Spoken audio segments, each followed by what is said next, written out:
Spilly on the rocks. Pretty close to broken Spilly. This one, so the Rockies had a doubleheader. Rain out on Tuesday. Um, tough one Wednesday. Rockies had a chance to win. They lose in extra innings.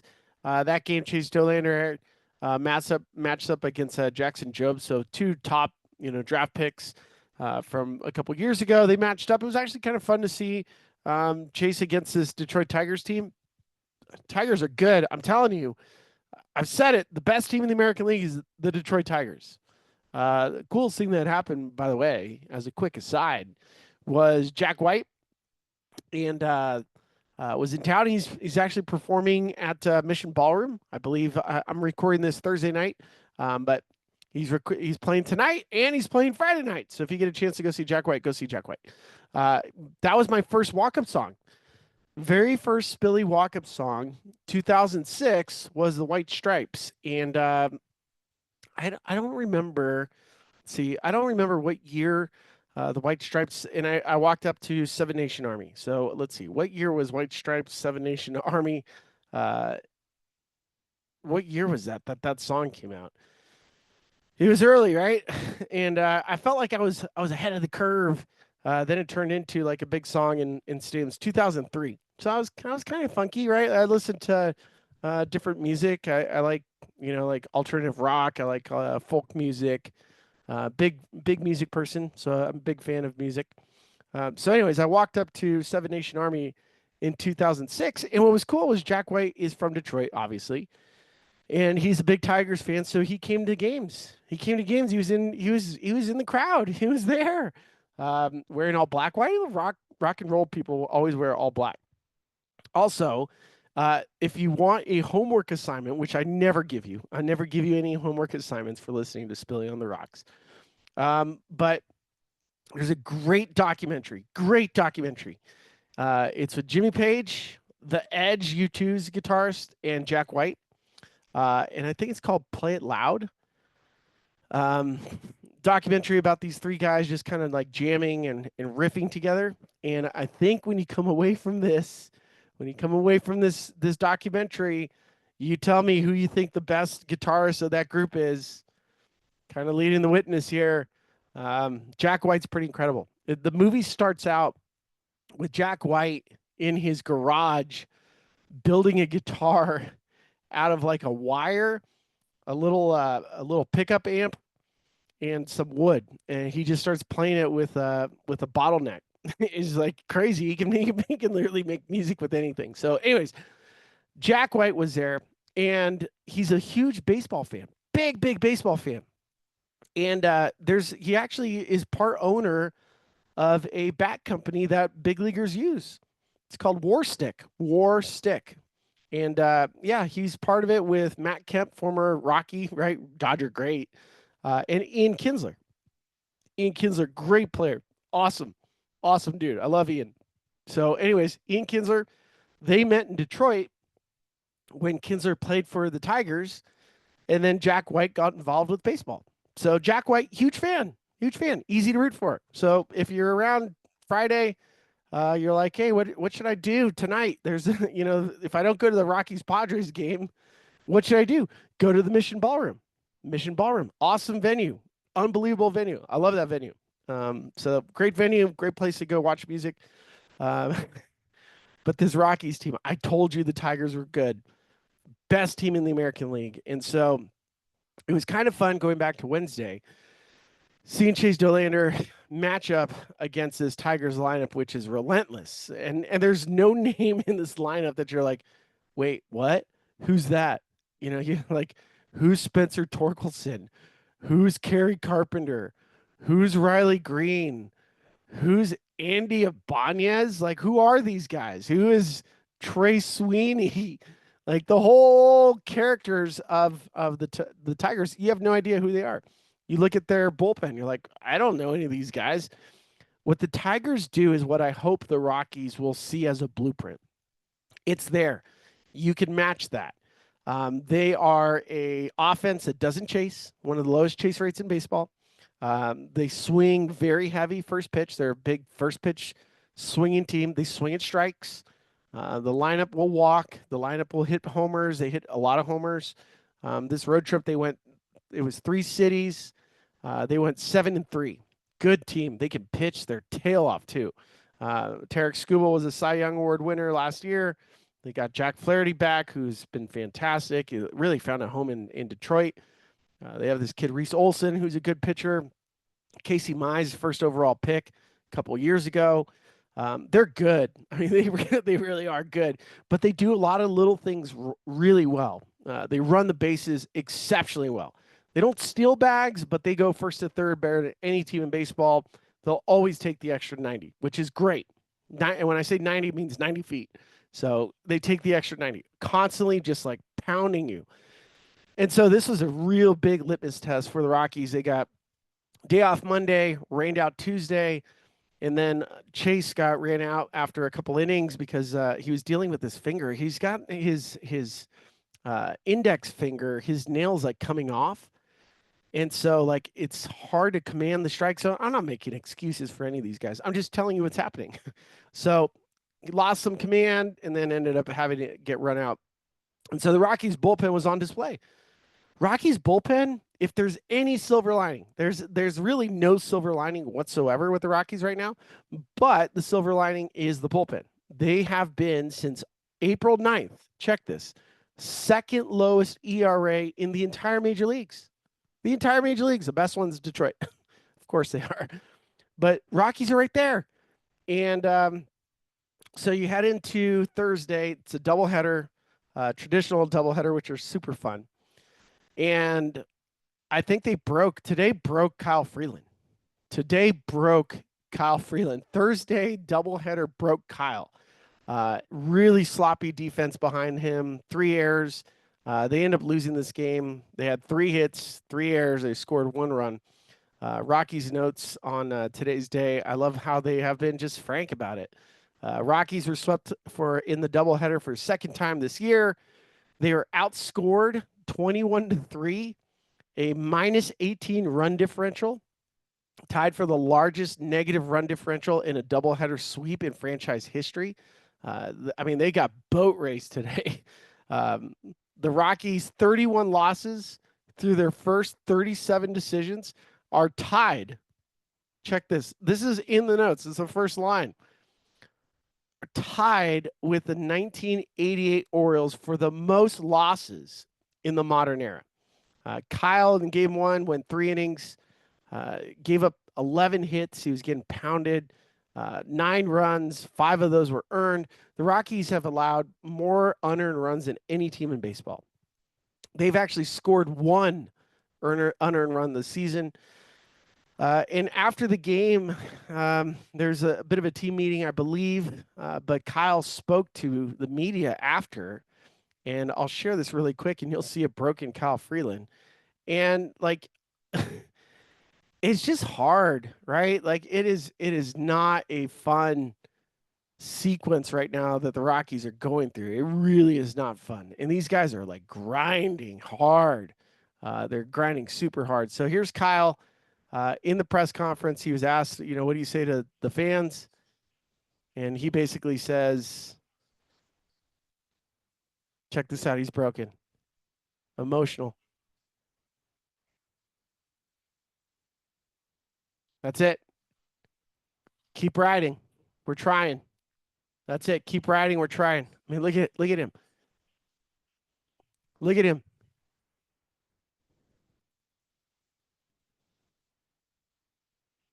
Keep believing in us. Keep riding.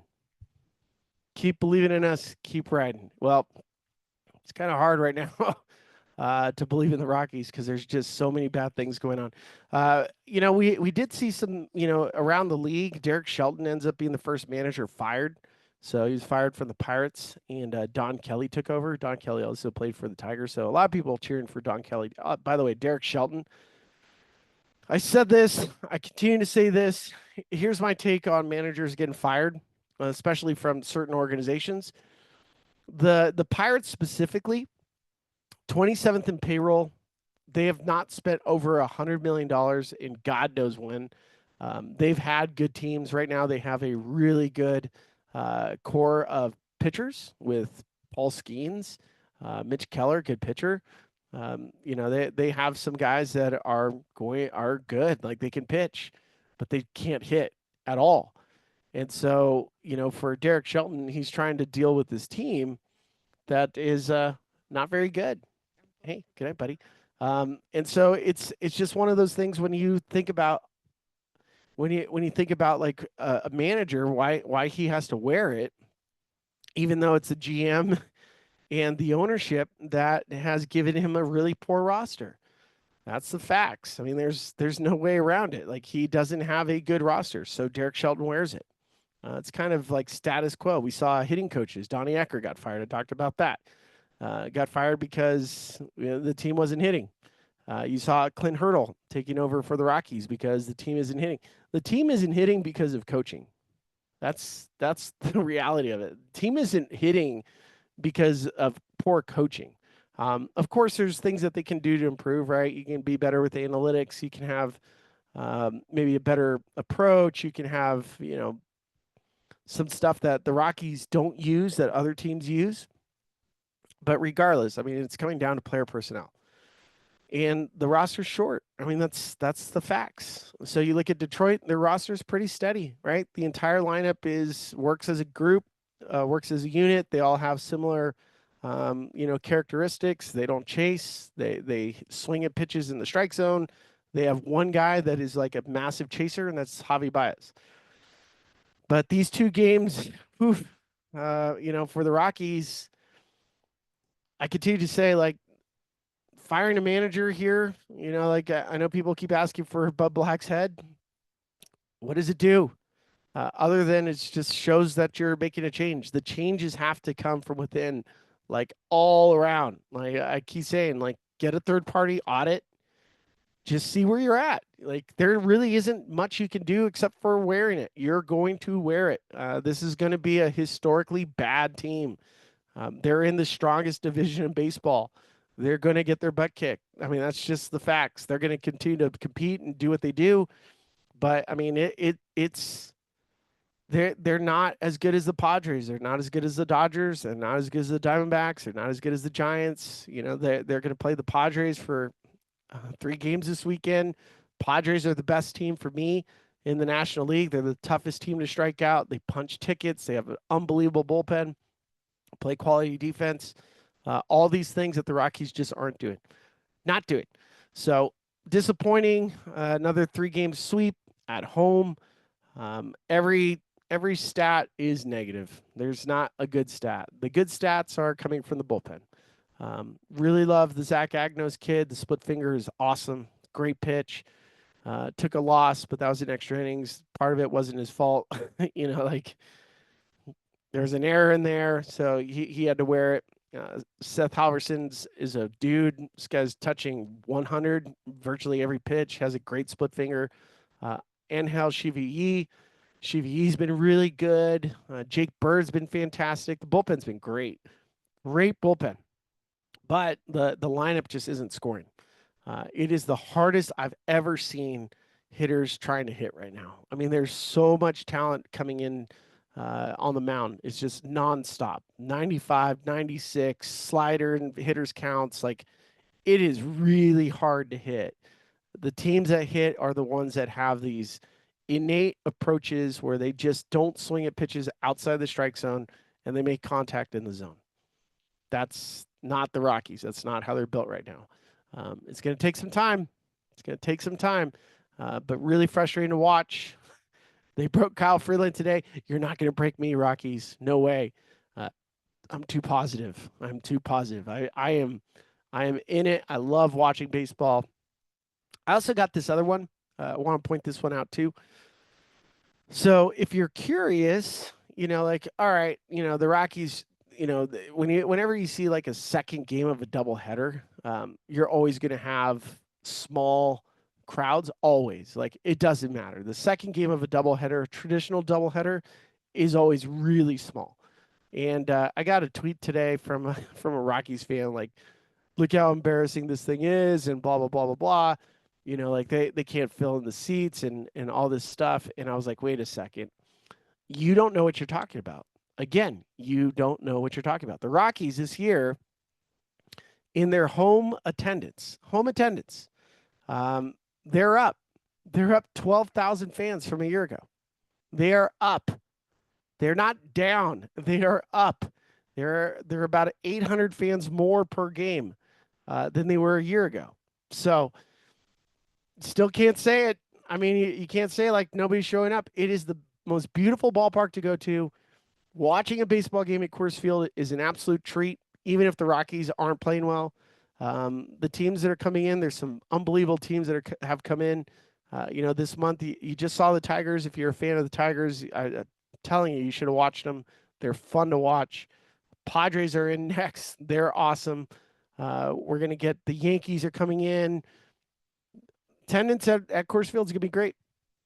It's going to be great. So fans, uneducated fans, kind of just throwing this blanket statement because they're upset. I get it. I understand it. I know what you're trying to do, but it's not real. That's not a real thing. You want to look at the second game of a doubleheader and say there was 13,000 fans there? Yeah, of course there was. That's every single doubleheader. Every doubleheader. Traditional doubleheaders, there's not a lot of people in the stands for the second game. Just doesn't happen. But if you were at the game and you stayed for both of them, congratulations, psycho. But you're not going to break me.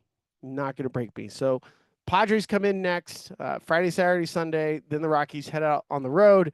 They take on the Texas Rangers, and then they go to Arizona. No, this schedule is just like relentless. And currently, the win percentage for the Rockies is historically bad. Right now, tied in the modern era with the 1988 Baltimore Orioles. Is that right? Is that what I said earlier? 1988 Baltimore Orioles. Yeah, 1988 Baltimore Orioles. 31 losses through the first 37 games. I still don't anticipate anything changing. I don't see why they would, because it's still the same roster unless you're just making a change to make a change, which teams do that. I mean, there's a couple teams I think that are on the verge. Like I think Toronto's on the verge of making a move. I think Baltimore's on the verge of making a move. Again, it's unfortunate. Like in the case of Baltimore, Brandon Hyde, this guy's won manager of the year. Um, this guy was there through the lean years, and now he has the worst pitching staff he's ever had, and they're all hurt. Like the whole roster is banged up and hurt. So if you want to get rid of Brandon Hyde, same type of thing. It's like, dude, you didn't spend money on this offseason. You let Corbin Burns walk away. You signed 35 and 40-year-old starters who haven't performed. Like, what do you expect? So, and you can't always anticipate injuries either. So, a lot of injuries for the Baltimore Orioles. The Rockies can't really say that other than Chris Bryant. Chris Bryant, by the way, update on him. He got a back ablation surgery, which I guess is this surgery that cuts off like communication. Basically, it cuts off some of the nerves, so your brain doesn't feel how bad your back is. So he's trying. I mean, he said it. He was like, you might as well do everything you can to try to get your back so you can perform. He still has multiple years left. But Kyle Freeland today, he looked defeated. Today got to him. Tomorrow it's Antonio. You have Herman coming back, and Antonio and Herman still coming back from their arm injuries. They don't look right. They'll eventually get right, but I mean, at the same time, like trying to get them right, so maybe another team might be interested. Because at this point now, with the record, the Rockies have to be considering some moves, right? Like trading some moves, changing the personnel a little bit to try to get younger, controllable players. I mean, this is work in progress. Work in progress. Hey, follow me at SpillyGoat19. Follow the boys at Mile High Sports, and then I'll be back at it. Hopefully, you have a great weekend. Go see Jack White.